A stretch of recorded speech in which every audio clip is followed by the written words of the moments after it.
locked in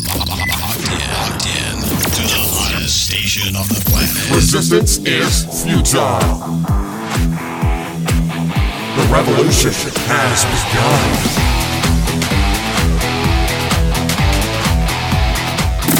You're listening to Rebelpreneur Radio, helping you break the rules and build the business you need for the life you want. And now, broadcasting his pirate signal from somewhere beyond the status quo, here's your host, best-selling author, marketing and media strategist, Ralph Brogden. Hello and welcome to Rebelpreneur Radio. It's the show that helps you build the business you need so you can live the life you want. I'm Ralph Brogden. You don't need me to tell you that our schools are in trouble. In fact, I was speaking with a client the other day, and she shared some interesting statistics with me. It seems that every day in the United States, 2,756 teens drop out of school, and 16,964 teens are suspended from school. That's every day in the United States. We've got a serious problem. And what is really fascinating is not very many people are focused on really helping the people who are in the best position to help our teens and our kids at every age and every grade level to turn this around. I've got one of those helpers with me today, and she's going to talk about how she supports school leaders. Her name is Kelly Robeck. She is a former teacher, a school administrator, and the founder of Angela Kelly Coaching. She's a certified life coach, and she specializes in helping school leaders navigate the demands of their job and regain balance in their professional and personal lives. Angela, welcome to Rebelpreneur Radio. Thank you for having me. It's really fun to be here. We were talking offline, and I mentioned the fact that I talk to a lot of coaches, and a lot of them have a kind of a general focus. Some work with women, a few work with men, and some are kind of niched. But you are the only one I've ever talked to who is totally focused on supporting school leaders, teachers, administrators. Tell us a little bit more about how you got started. What's your background in the school system, and how did that lead you into wanting to help these leaders to navigate the demands of their job and get the balance again so that we can really fix all the things that are wrong with our school system? How did you get started in this? Yeah, absolutely. So I started out like most school leaders. I was an elementary teacher. I taught kindergarten, first grade, second grade instruction. I was an instructional coach. I was a reading specialist, and I loved the job. And I thought that teaching was tough, right? There are lots of children with lots of different demands and needs and their parents. So you're juggling the different levels and abilities of all these children, and not just their mental and their intellectual abilities, but their physical abilities, their emotional needs, the needs outside of the home. There's just all kinds of things that a teacher does in her day that goes way beyond teaching and instruction, right? So I did that for 15 years. I wanted to make a bigger impact and have more influence on the lives of children. So I got my admin credential and got my first tenure as an elementary school principal in a choice program within my school district. It was a brand new program. They needed a school leader. So on top of being brand new at being a principal, I was leading a brand new school. So that was quite the eye opener for me. I was the blind leading the blind. I did not know what I was doing. Nobody else knew what they were doing. And, it was fun, but it was really intense. I felt very isolated. I didn't realize that when I was a teacher, I had the support of my grade level team. I had a mentor teacher. I had an instructional coach I could go to ask questions. And when I stepped into that role, I felt like there was nobody there. I was the only admin on campus. I was trying to figure out how to not just run a classroom, but run an entire campus. You went from 25 kids to 550 kids. And a staff of 40 people. And, there are thousands of parents out there with these 500 kiddos that you are trying to meet their needs as well. So as you can imagine, right, the day in the life of a school leader, anything goes. Is there anything that really prepares you for stepping into that kind of a role? I have to be honest and say not really. I know that we take our admin courses, we get the degree, we take the test, we understand the theory of leadership, but until you've done it, there's no knowing. It's kind of like having children, right? Like you think you know how you're going to parent, but when you're in it and they're crying throughout the night, you're like, what have I gotten myself into? That's exactly how I felt when I stepped into the role. That is so true. And I'm glad you said that. I mean, I could go get a degree in, childbirth, right? But I'm never, ever going to know what it's like to give birth to a child. I'm just not made for that.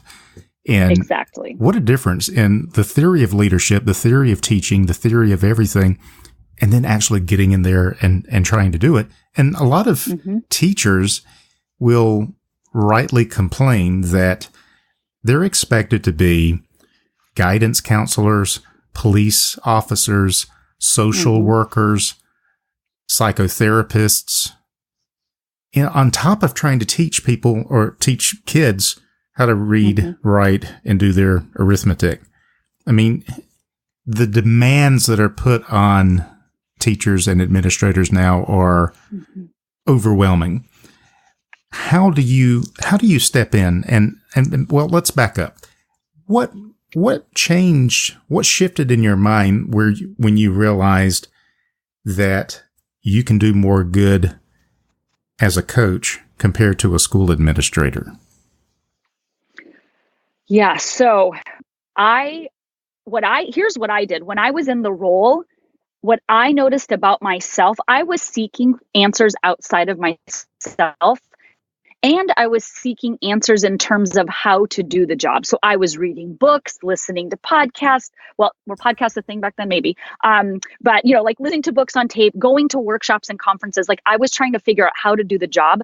But what I realized is that no matter like what skill set I learned or what book I read, nothing prepares you for the emotional and the mental challenges and the stamina that you need to be your best version of yourself as a leader. Like it's one thing to take on a new role and like, okay, I need to learn how to, build vision with my school, or I need to learn how to, get to all the classrooms and to do the teacher observations. But it's another thing to handle the emotional aspect of getting berated by a parent at a meeting, to be, criticized on social media and taken down by a group of angry parents. It's another thing to like worry every single day about the safety of your staff and students on that campus because of the concerns around, what's happening in the United States with campus safety. So having to get up every day and face the mental and emotional challenges that come with the job, that just wasn't a topic of conversation. And when you brought it up, if you like broke down and brought it up to maybe a district administrator, first of all, they're trying to navigate their emotional and mental well-being. They are just as busy as you. And they're basically like, we're busy. You need to go figure this out. Like, we're too busy being busy. I can't help you. And they didn't know how to help. So I decided like somebody's got to figure this out. So I reached out I went into the personal development realm. I started thinking like, how am I going to be, I was a single mom at the time. How am I going to be a fit mother and a fit principal and have some type of energy and sanity left for myself as a person? Yeah. So that's really where it started. And I started researching. I got certified. I studied under Dr. Martha Beck, who is Oprah's life coach. I was trained under her in 2012. And then I went on to get certification through the life coach school under Brooke Castillo in 2015. And I thought, man, these tools, if teachers and school leaders had these tools, what a difference our education system would be. And that's how it started. Wow. So now you are the founder of Angela Kelly Coaching. And so basically you're helping school leaders, but tell us a little bit more about what do you do for them and who is an ideal prospect for you?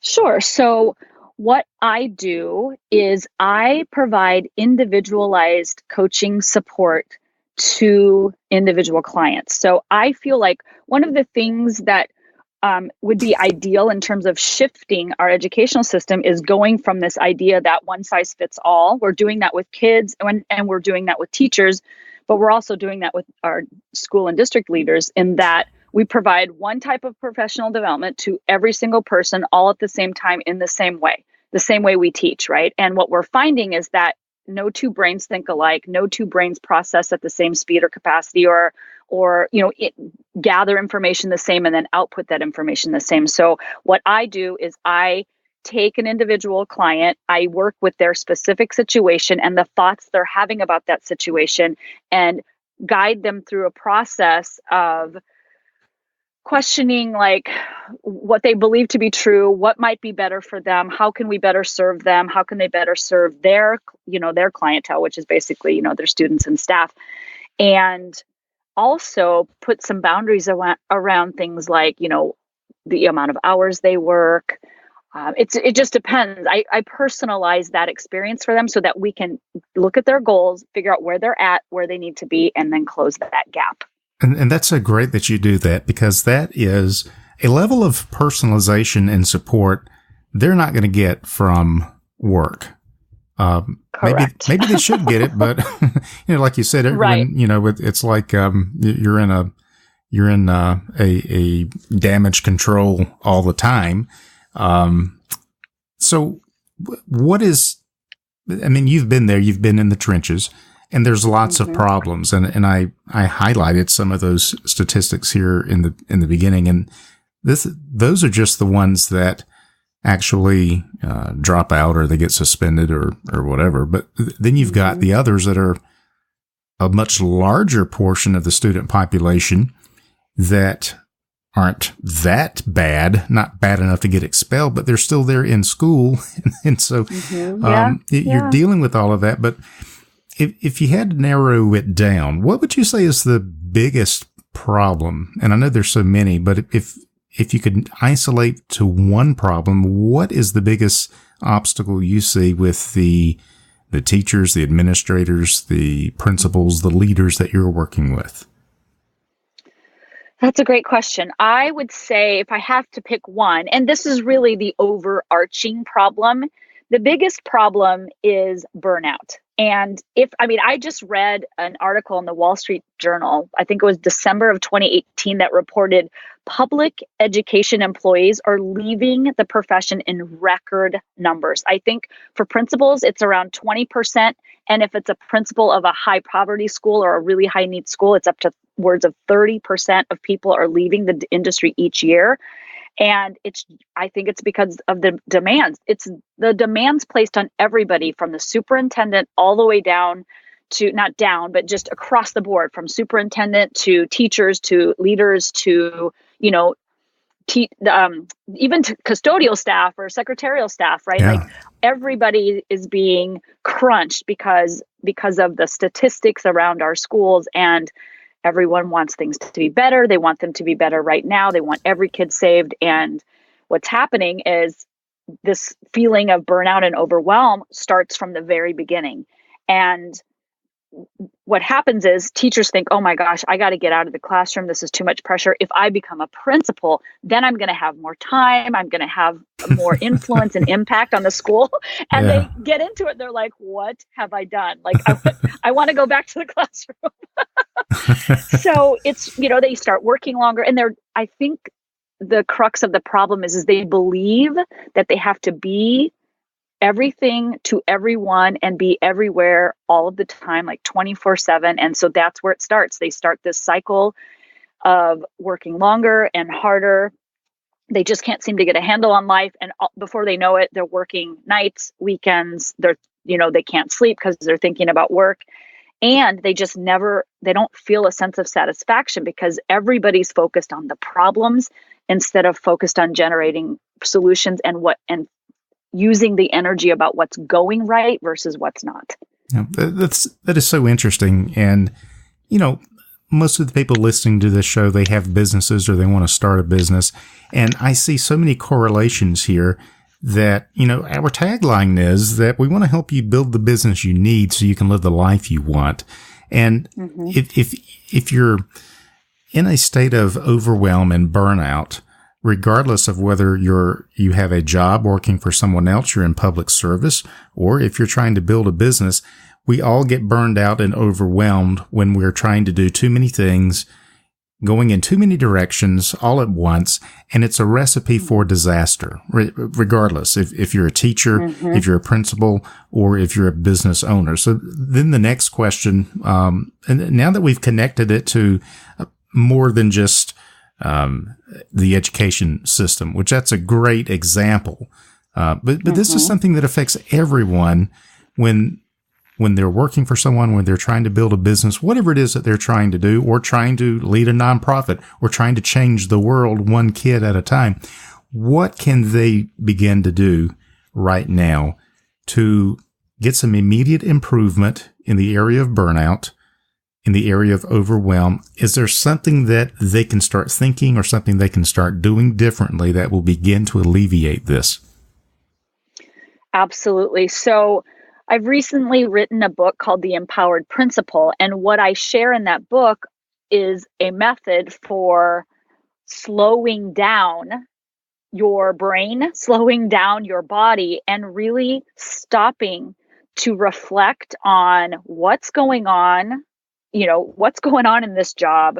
Why am I so stressed out? And I don't just mean like, oh, I have 20 things on my to-do list. Yeah. I mean really deeply, like what's happening. So through this process, I teach people how to slow down, take a few minutes each day to stop and I call it a brain drain. What am I thinking about this job today? Because what most people don't understand is that the reason they're feeling any negative emotion at all, and anything like stress, overwhelm, burnout, any emotion that you're feeling that's vibrating like violently in your body, intensely in the body, is that it comes from a thought. Most people believe that it's the job that's creating the stress, that it's the angry parent, or it's the pressure from the district or the pressure from the county. But what really is going on, and this is kind of the missing link, is that it's their thoughts about that situation. It's their thought about that parent, or their thought about the test scores, or their thought about that to-do list. Yeah. And it's all in how they choose to see it and how they choose to respond to it. So you've got to get them to shift how they look at things. Correct. So it's really a matter of just that first step is just creating awareness that you have a story or a series of thoughts in your head about what's going on at work. And once you see that, you can start to separate yourself. Like you can look at it from an observer standpoint. And that is such a magical moment when people can see like, oh, I see, like I've got a whole story about this person, which is why I'm hesitant to want to meet with them again, right? and then, eventually you can work on like, is this how I want to think about the situation? And if it's not serving me, what do I want to think? And then you work towards actually believing a new thought about what's going on. So I love that. The first step's really just to be aware that you are thinking a whole slew of thoughts. So I like that. So the first step is awareness. We have to be aware of our thoughts, reframe the situation, and retrain our brain to think differently. Give us an example. Is there a way to apply this in an example that we can relate to? We typically look at something this way. Here's another way to look at it. Yeah. So let me share by example of story. I have a client who hired me because she was really feeling like the people she worked with were being the word she used was disrespectful. They were, she was struggling with her boss a little bit. And she also felt like her colleagues and people were taking advantage of her. She was a person who was a giver. She was always trying to be positive, always trying to, take the extra mile and go above and beyond. And she felt like people noticed this and loved this about her. So they were kind of taking advantage of her. So she ended up, like she was, and then she tried to like people please on top of it by like working the long hours, always saying yes. And she was getting into this place of, I'm working late at night. I'm not spending time with my husband. I'm exhausted. And her health was being affected by it.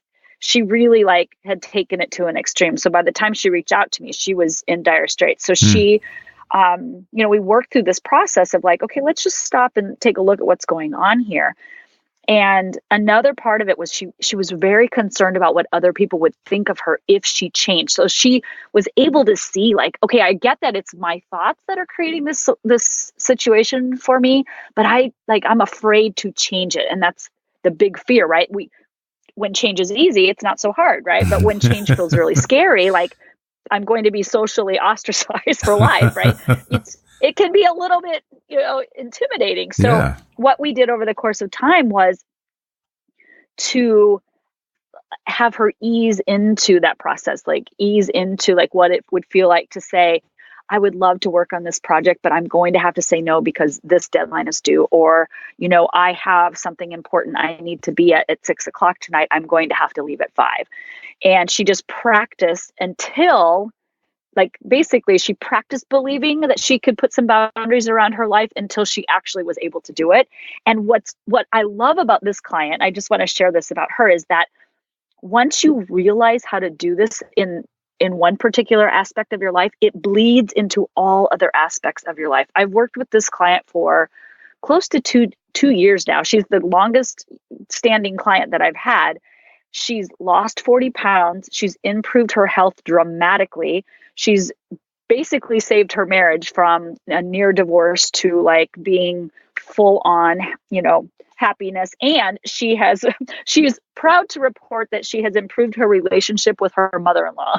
Wow. I mean, hey, you can't get a better testimonial than that. I mean, if you could lose weight and everything else, that's great. But better relationship with mother-in-law, yeah, there you go. That's it. That's the crowning achievement right there. But it's incredible what can really happen when school leaders get the support that they need. And when you have a school leader who is rested, who is not overworked, who doesn't feel as overwhelmed as she used to, and she's coming in with that energy and that focus and that just enthusiasm for the job again, and she's putting her time where her priorities lie and she feels more aligned, that is who I want leading my child's school. That's what I have to say. Like, that's the kind of person I want running my schools. And that's what I'm set out to do, is to help these people, not just navigate the demands of that job, but also to balance the demands of life so that they can enjoy. When they look back in 20 years, they will have felt proud that, yes, they led a school to greater achievements, but they also lived a life worth living. And that's what this is all about. What an awesome vision, and so needed. I've read off those statistics, and just reading that sounds overwhelming, but we're not going to solve the problem unless we give our teachers and our administrators and educators the support that they need. So this is really amazing that you're doing this and getting such great results. What are you working on right now, Angela, that's got you really excited that you'd like to share with our listeners? Oh, gosh, I have so much going on right now, to be honest with you. So as I shared earlier, I have a podcast called The Empowered Principal. It's all for school leaders. I give tips every week. I love doing that. I just finished the book, The Empowered Principal, so it aligns with the podcast. And I am sharing that book with every school leader I meet. So if you know a school leader out there, just reach out to me, and I've got copies of books for you. Oh, wow. But I'm also presenting at the National Association of Elementary School Principals in Spokane, Washington on July 10th. But what I'm most excited about is my new professional development program for school leaders. I'm in the process of creating it now. It's going to be ready for this fall. And it's just called Empowered Principals. But what it is a really personalized approach, as we talked about earlier, to professional development. So what I see happening in schools is that, that one size fits all approach. I've decided to personalize it. I want to teach school leaders not only how to implement these tools for themselves, but how to utilize the tools as a method of effective and impactful leadership. So not only will they use the tools on themselves, I'm going to teach them how to use the tools in this leadership setting with their teachers, with their staff, with parents, with kids. It's really a magical thing, and I'm super excited about it. Yeah, it sounds really wonderful. So if you are an educator, administrator, teacher, principal, anything to do or anything connected with the school system, and you know you're not getting the support that you need, you feel those symptoms of burnout and overwhelm, don't give up and don't give in. Instead, reach out to Angela Kelly Robeck at angelakellycoaching.com, and we'll have that website posted, the link posted on the Rebelpreneur website as well. Angela, this has really been informative, and I hope it's been encouraging and motivating to people to let them know that they're not alone and that there are resources available to help them. I think everyone gets into education because they want to make a difference and they want to help other people. But like they told me in EMT class, if you wreck the ambulance on the way to the accident, you can't help anyone else, and you've only made things worse. So right. I really appreciate you sharing your wisdom. Any final thoughts that you'd like to leave us with? Absolutely. This is one thing I ask my school leaders to keep in mind on a consistent basis. The capacity to which you can lead your team and have a significant impact on your school and your life, by the way, it's really directly correlated to the capacity to which you are willing to explore your own thoughts, call yourself out when you need to. You got to get honest with yourself, right? Mm-hmm. Yeah. And you've got to be willing to feel the emotions that come with growth and change and transformation. You have to be willing to do what you ask of your teachers, what you ask of your students. And the capacity to which you're willing to do that work yourself is the capacity to which you will be able to lead your school with empowerment, with effectiveness, and with real influence and impact. Excellent. Excellent. Words of advice from Angela Kelly Robeck. She is a former teacher, a school administrator, and the founder of Angela Kelly Coaching. She's a certified life coach, and she helps school leaders navigate the demands of their job and regain balance in their professional and personal lives. You can reach out to her and learn more at angelakellycoaching.com. Well, Angela, it's been a real pleasure to get to know you. Thank you so much for sharing your time with us today, and good luck to you in everything that you're doing to support our teachers and our leaders, and through them, helping to make our kids much better. Thank you so much. Thank you for having me, Ralph. It was a pleasure.